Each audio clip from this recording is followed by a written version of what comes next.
개천절 집회 강행 이유. 코로나19 신규 확진자가 어제 하루 125명 발생했습니다. 이런 가운데 지금 개천절 집회까지 지금 계획이 있다고 해서 참 우려가 되는데 지금 이틀째 세 자릿수 상황이 이어지고 있습니다. 구자준 기자, 먼저 오늘 오전에 발표된 코로나19 현황 소개해 주시죠. 네, 오늘 0시 기준으로 국내 신규 확진자 수는 110명, 그리고 해외 유입은 15명입니다.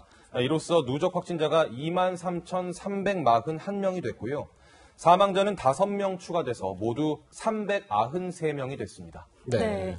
신규 확진자가 두 자릿수를 기록했던 적도 있었지만 이틀째 지금 세 자릿수로 올라선 상황입니다. 추석 연휴 앞두고 이제 우려가 되는 부분이기도 한데요. 교수님, 일각에서는 이렇게 늘어난 것 뭔가 거리두기 완화를 또 했기 때문 아니냐 이런 얘기도 나오더라고요. 그 부분이 좀 가장 우려스러운 부분이죠. 그래서 지금 거리두기 완화한 지 10일 정도 지났기 때문에 네. 그때부터 이제 조금 방역수칙 준수를 소홀히 하셨던 부분이 지금 감염자 확진자 증가세로 나타나는 부분이 가장 우려되는데 네. 어떤 통계적인 수치는 없지만 우리가 주변에서 봤을 때 해제되자마자 월요일 밤부터 좀 늦게 모이시고 또 술 드시고 이런 모임들이 많아진 걸 좀 많이 목격을 했기 때문에 네. 지금 증가세가 일시적인 것이 아니라 좀 앞으로 이어지지 않을까, 그것이 좀 가장 좀 우려스러운 부분이 되겠습니다. 그렇군요. 어쨌든 이 코로나19 빨리 좀 안정세를 좀 찾아야 될 것 같은데 이 8.15 광화문 집회 이후로 이 코로나19와 집회 이 상당히 뭐 뗄래야 뗄 수 없는 관계가 된 것 같습니다. 구자준 기자, 그래서 그럴까요? 이 집회 모습도 최근에 상당히 달라졌다고 그러더라고요. 네, 상당히 좀 달라진 모습을 볼 수 있었는데요. 먼저 영상으로 함께 보시죠. 여기 마포구청 앞에서 지난 17일에 노점상들이 단속에 항의하는 집회를 하고 있는데 이렇게 고민형이 머리띠를 두르고 있습니다. 그렇군요. 서울시에서 10명 이상 집회를 금지하자 고민형이 자리를 대신한 겁니다. 네. 그리고 지난 그제는요, 충남 당진에서 집회가 있었는데 드라이브 스루 집회를 하고 있습니다. 차량들이 이렇게 도로에 집결돼 있어서 함께 클락션을 울리고 저렇게 빵 소리가 나는 그런 집회 모습을 볼 수 있었습니다. 그렇군요. 네. 차에서 내릴 필요가 없이 집회를 하다 보니까 코로나19 감염 걱정을 좀 덜 수 있는 그런 방법이라고 주최 측이 설명했습니다. 예. 네. 그런데 이번 개천절의 경우는 좀 어때요? 집회를 하겠다고 나서는 단체들도 있나요? 예, 여러 단체들이 다양한 목소리를 내고 있는데 네. 그중에 새로운 한국을 위한 국민운동 등의 단체는 드라이브 스루 등의 집회를 하겠다고 알렸습니다. 오늘 김문수 전 지사와 서경석 목사 등이 국회 앞에서 기자회견을 했는데요. 광복절처럼 광화문 집회를 하지는 않겠다, 네. 중단하겠다라고 기자회견을 했는데 네. 제가 김문수 전 지사와 또 통화를 해본 결과 집회를 아예 안 하는 것이 아니라 차량 시위나 1인 시위를 하겠다 이렇게 밝혔는데요. 김문수 전 지사의 목소리를 직접 들어보시죠.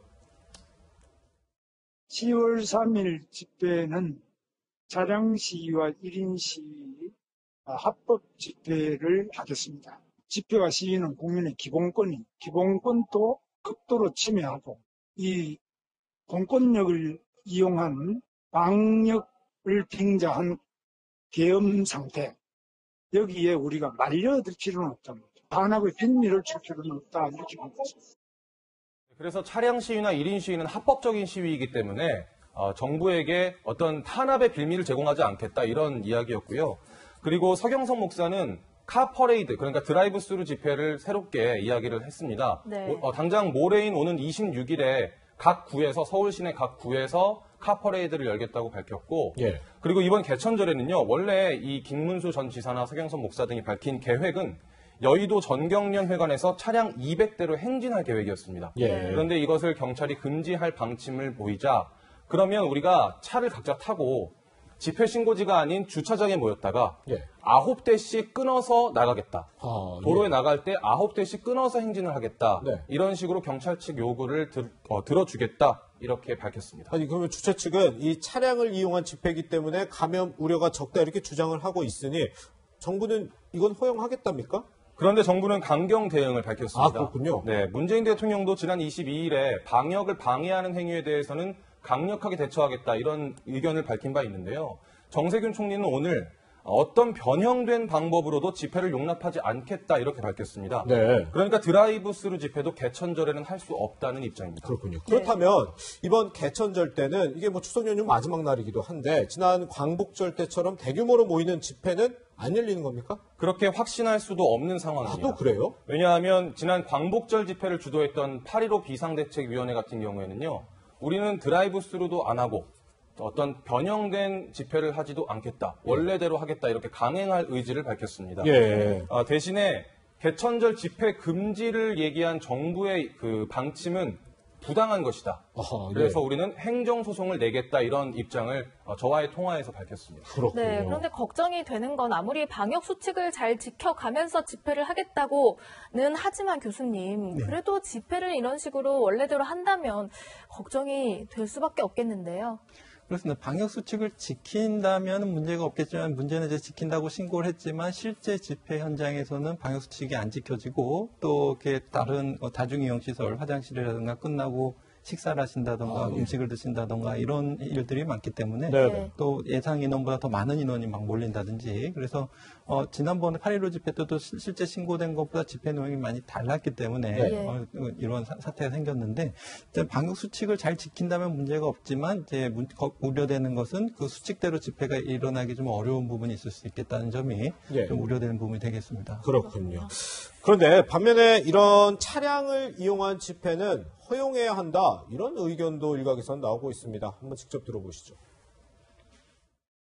이 대면으로 아주 밀착해서 예. 대대적으로 모이는 거는 8.15 집회가 이 감염의 집단 감염 폭증의 주된 원인인 게 예. 확실한데 10월 3일에 또 모인다고 하는 거는 정말 이웃에 대한 배려가 없는 거죠. 감염을 최소화하거나 그 위험성이 없는 방법이라면 저는 뭐 집회 표현의 자유를 막을 필요는 없다고 생각해요. 과거에 차량 시위라고 하는 게 있었지 있었죠. 않습니까? 예. 방역에 방해가 되지 않는 범위 내에서의 정치적 표현이라면 저는 허용해야 된다 이렇게 생각합니다.